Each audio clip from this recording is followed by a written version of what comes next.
Assalamualaikum warahmatullahi wabarakatuh. Perkenalkan, nama saya Nurmalan Lanya dengan NIM A321220015. Baik, di sini saya akan menjelaskan tentang mata kuliah kriminologi dan juga menjawab dari beberapa pertanyaan dari diskusi kami pada pertemuan ke-6 yang dimana hubungan umur dan kejahatan. Hasil penyelidikan di Eropa menurut Quetelet, umur 21 umumnya kejahatan terhadap harta benda atau pencurian. Umur 21 sampai 30 tahun, kejahatan-kejahatan yang bersifat menyerang, penganiayaan, pengganggu keamanan rumah tangga, dan penentangan terhadap pegawai yang sedang melakukan tugas jabatan. Umur 30 sampai 50 tahun banyak melakukan penggelapan-penggelapan. Umur 50 tahun cenderung melakukan kejahatan-kejahatan kesusilaan seperti umpamanya homoseksualisme, teristimewa terhadap anak-anak yang di bawah umur, dan ekshibisionisme, akhirnya perbuatan bunuh diri.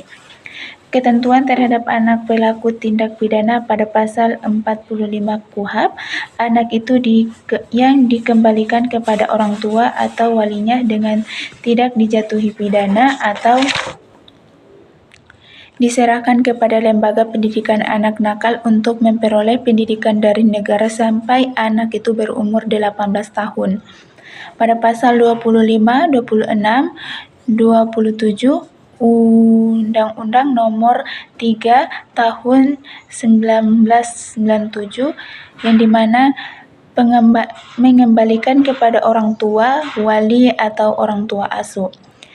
Yang kedua, menyerahkan kepada negara untuk mengikuti pendidikan, pembinaan, dan latihan kerja atau menyerahkan kepada Departemen Sosial atau organisasi sosial masyarakat yang bergerak di bidang pendidikan, pembinaan, dan latihan kerja. Ada 3 golongan penjelasan tentang rendahnya kriminalitas kaum wanita. Kriminalitas kaum wanita sebenarnya lebih tinggi daripada jumlah ternyata yang dari banyaknya keputusan-keputusan pendidikan. Yang kedua, keadaan-keadaan lingkungan bagi kaum wanita lebih menghindarkan berbuat kejahatan daripada pria. Yang ketiga, sifat-sifat seorang wanita memperkecil kemungkinannya untuk berbuat jahat. Kita masuk dalam pertanyaan. Pertanyaan pertama, dalam teori Strain-Merton, manakah dari 5 adaptasi terhadap tekanan yang paling sering ditemukan dalam kasus kejahatan remaja, dan faktor-faktor apa yang mempengaruhinya? Jawabannya, dalam kasus kejahatan remaja, adaptasi yang paling sering ditemukan adalah inovasi. Remaja yang melakukan kejahatan seringkali mencari cara baru untuk mencapai tujuan yang ditetapkan oleh kelompoknya, namun dengan cara yang tidak sesuai dengan norma dan nilai-nilai yang berlaku. Faktor-faktor yang mempengaruhinya: pertama, kondisi sosial ekonomi; kedua, pengaruh kelompok; ketiga, kurangnya pengawasan; keempat, kondisi psikologi. Pertanyaan kedua, mengapa pada umur remaja tingkat kejahatan meningkat? Karena ekonomi.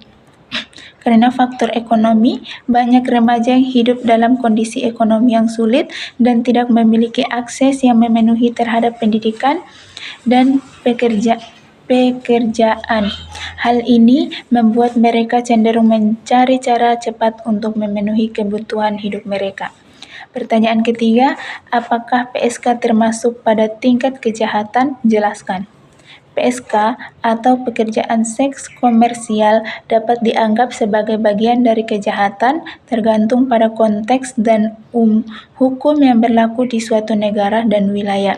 Namun, tidak semua PSK terlibat dalam kejahatan atau dieksploitasi. Pertanyaan keempat, dalam kasus di mana wanita menjadi pelaku kejahatan, sejauh mana pengalaman trauma masa lalu mempengaruhi tindakan kriminal mereka, dan bagaimana pendekatan rehabilitasi yang dapat diterapkan? Jawabnya, pengalaman trauma masa lalu dapat memiliki dampak yang signifikan pada perilaku dan tindakan kriminal seseorang, termasuk wanita. Pengembangan perilaku impulsif, perjalanan trauma masa lalu dapat membuat seseorang lebih agresif dan lebih cenderung untuk melakukan tindakan kriminal. Pendekatan rehabilitas yang dapat diterapkan untuk wanita yang melakukan tindakan kriminal dengan melakukan pengobatan medis. Pengobatan medis dapat membantu wanita untuk mengatasi masalah kejahatan mental. Pertanyaan kelima, sejauh mana kebijakan pemidanaan antara remaja dan orang dewasa dalam sistem peradilan pidana, dan bagaimana hal ini mempengaruhi tingkat kejahatan berdasarkan umur? Jawabannya, kebijakan pemidanaan antara remaja dan orang dewasa dalam sistem peradilan pidana di Indonesia memiliki beberapa perbedaan berdasarkan Undang-Undang Nomor 11 Tahun 2012 tentang Sistem Peradilan Anak. Kebijakan pemidanaan untuk remaja lebih berfokus pada rehabilitasi dan restorasi, sedangkan untuk orang dewasa lebih berfokus pada pemberian sanksi pidana. Pendekatan rehabilitasi yang dapat diterapkan dengan cara terapi kognitif.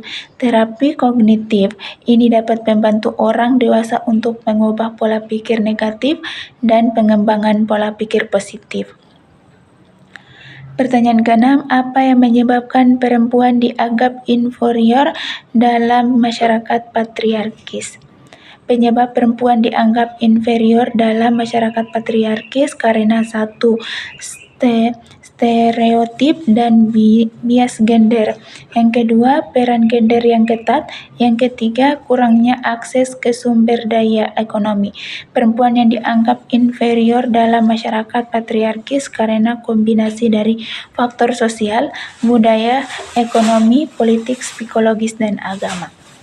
Itulah penjelasan dari mata kuliah kriminologi antara hubungan umur dan kejahatan, dan beberapa jawaban dari pertanyaan diskusi kami. Saya ucapkan banyak terima kasih. Mohon maaf jika ada kesalahan kata dari saya. Terima kasih. Wabillahi taufiq wal hidayah. Wassalamualaikum warahmatullahi wabarakatuh.